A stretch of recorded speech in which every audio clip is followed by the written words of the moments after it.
The team, a mixed bag of experts in housing, local government, public services and community engagement, were dispatched to find out if the council could provide an appropriate response to the Grenfell fire. But no one ensured that Kensington and Chelsea homes were fire-safe in the immediate aftermath of the tragedy. 5 months later, shocking details are emerging of fire safety concerns in RBKC homes which could potentially lead to loss of life.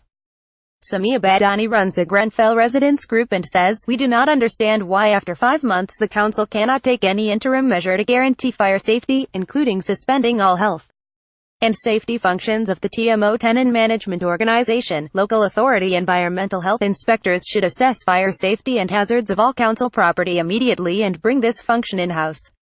We would have expected the council to do a risk assessment after the Grenfell tragedy."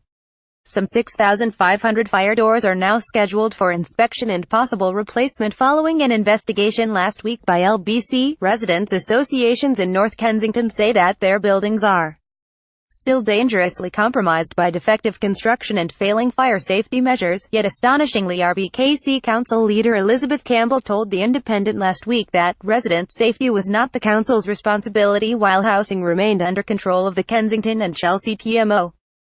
Campbell washed her hands of any responsibility on fire safety, telling The Independent, "It's not for me to be reassured or not reassured, the TMO is responsible for it."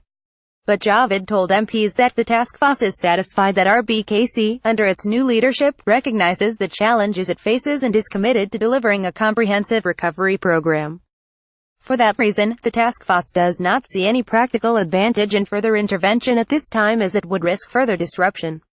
On the night of Britain's worst fire in over half a century, Badani was standing helpless meters away from Grenfell Tower, seeing her community go up in flames.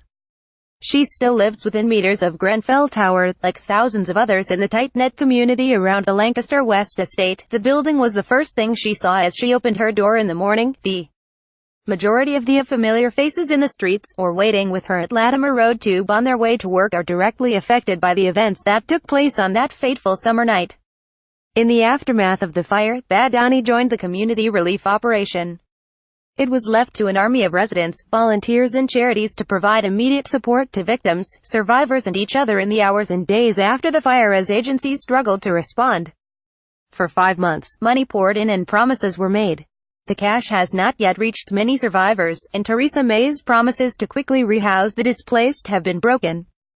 Andrew Gwynn MP challenged Javid's rosy picture of a reformed RBKC, saying, "For many survivors, the situation is far bleaker than the information provided to us today by the Secretary of State would suggest." Official figures suggest that at least 376 households from the tower and surrounding properties were made homeless, comprising 857 people. 311 of these households are in bed and breakfast accommodation and 87 households are in temporary accommodation.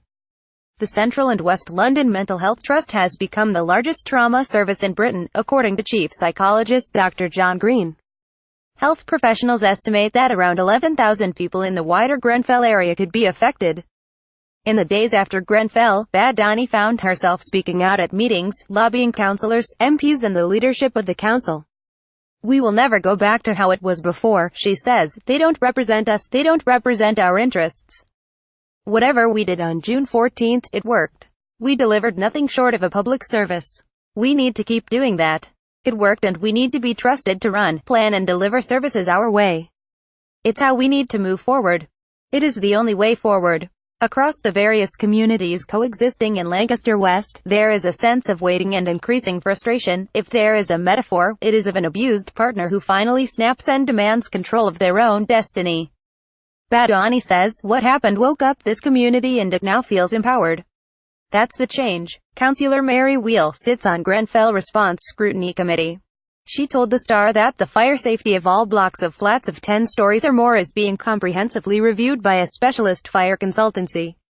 The council says it will look to publish the reviews. Wheel says the council is working with the community, the London Fire Brigade and the Department for Communities and Local Government during this process of assessment. The Morning Star has uncovered confidential correspondence which suggests that fire safety in Kensington and Chelsea properties is still failing to meet current regulations. Campden Houses is a Victorian building with 125 flats over 7 stories owned by RBKC and managed by the TMO. Residents at Campden Houses wrote to RBKC and the Borough Fire Commander on August 8, 2017, raising concerns that had emerged during a flat inspection on July 14, 2017 by the TMO.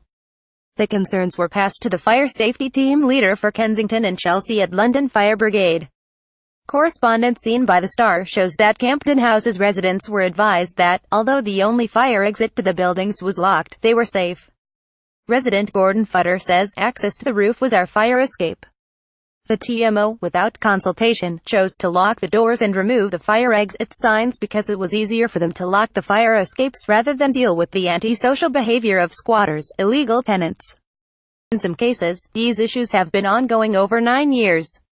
Futter was advised that Campden Houses was built in accordance with the building regulations that were in force at the time of construction, with adequate separation between floors and neighboring flats, but, he says, this may have been true when the building was completed in 1877, but in the 60s major works converted 2 flats per floor into 3 or 4 units.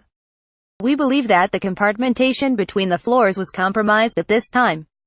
We can smell and hear immediately everything in the units around us and in some cases from flats diagonally 2 floors below." Campden Houses recently had a fire door inspection. Futter says the only door that met the fire standard was my door because it had been replaced this year. "There is no insulation between apartments other than the wooden floorboards and the ceiling below that. Because our building is over 18 meters, we have a stay-put policy." The notices appeared 21 days after the Grenfell fire. "Due to the lack of compartmentation, we believe this to be an incorrect and unsafe policy and they have failed to investigate that aspect of our building. We continue to feel unsafe as a result of the decisions taken by RBKC, KCTMO and the fire department. The impact of institutional failings on the people of North Kensington's lives is dramatic."